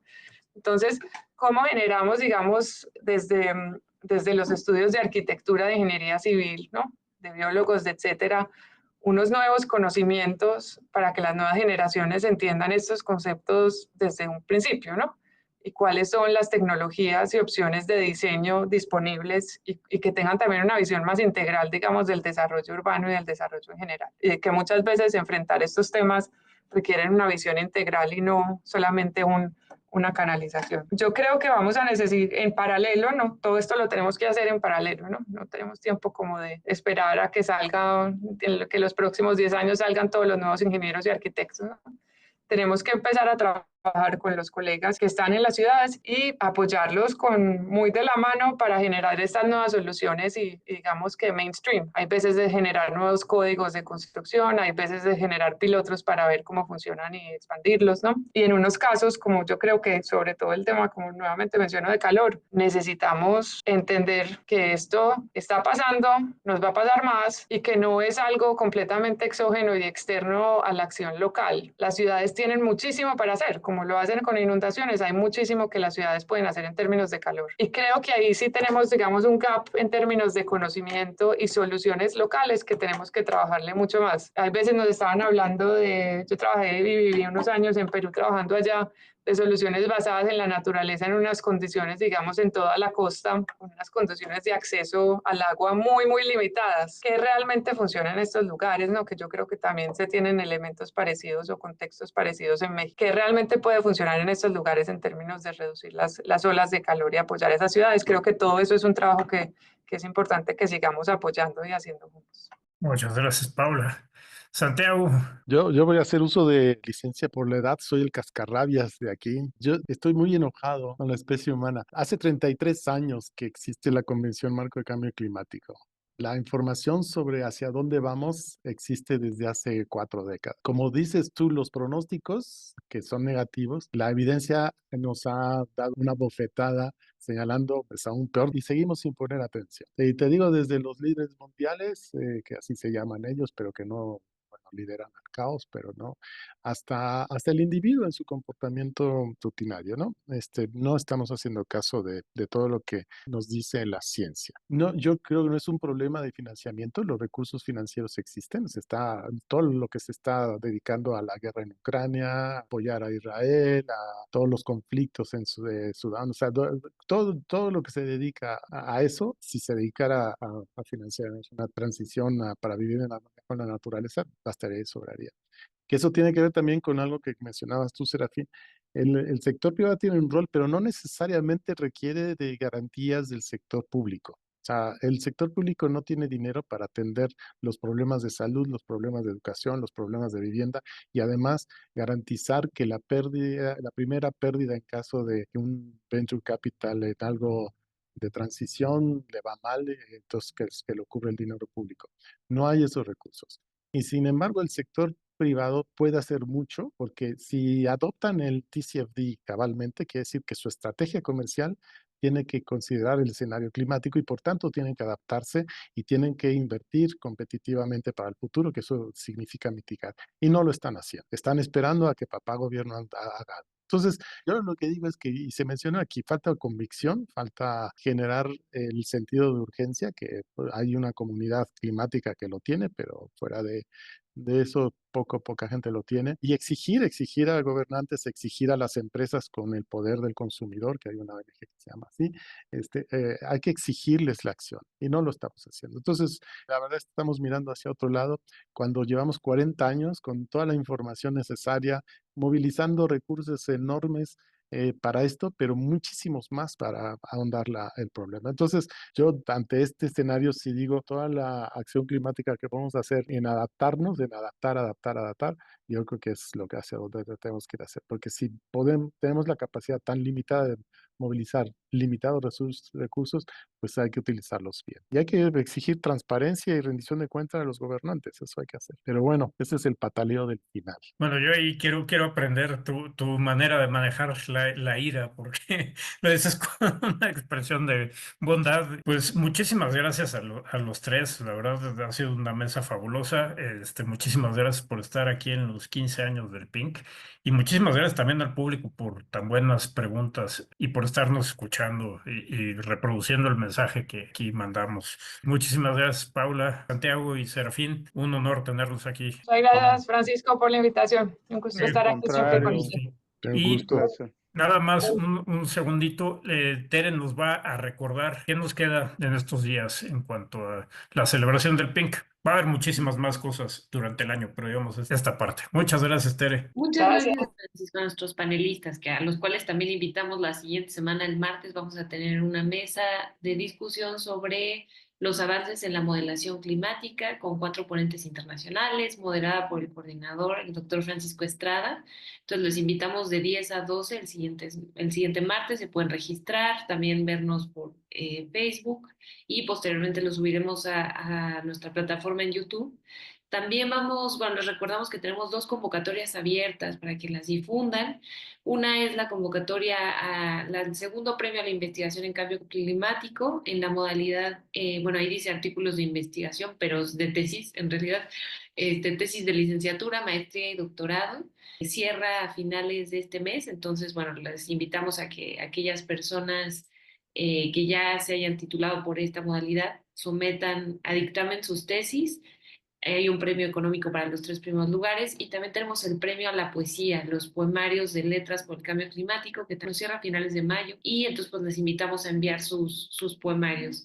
Finalmente tenemos también a la par de estas actividades de los 15 años del PINC, eventos como el Tierra Fest, en los cuales el PINC está participando. El día de hoy hay un conservatorio con 4 ponentes invitadas, todas ellas expertas en distintos campos académicos, activismos, política pública. Entonces les invitamos a que asistan. También va a estar el PINC teniendo esta sesión presentando sus crónicas climáticas, les invitamos. Y el fin de semana continúan las actividades del Tierra Fest, que después de las crónicas climáticas hay también presentación de Dragas por la Tierra, hay un perreo climático, es todo un marco lúdico muy interesante para pensar cambio climático, Tierra Fest, etcétera. El fin de semana también hay actividades en las que participa el PINC. Les invitamos al Papalote Museo del Niño para dar continuidad a estas actividades de juventudes climáticas que organiza el PINC en el marco del Tierra Fest. Eso el sábado y el domingo estará en el museo, en el Centro Cultural El Rule, en el centro de la Ciudad de México, ¿no? Entonces, bueno, todas y todos invitados y nuevamente gracias a nuestros panelistas, a nuestro coordinador, que tengan buena tarde. Gracias. Muchísimas gracias. Gracias a todos, gracias por sus presentaciones fabulosas. Sí. Gracias, un abrazo de vuelta a cada uno. Abrazo, mi Nos estimado. vemos. Nos vemos. Chao.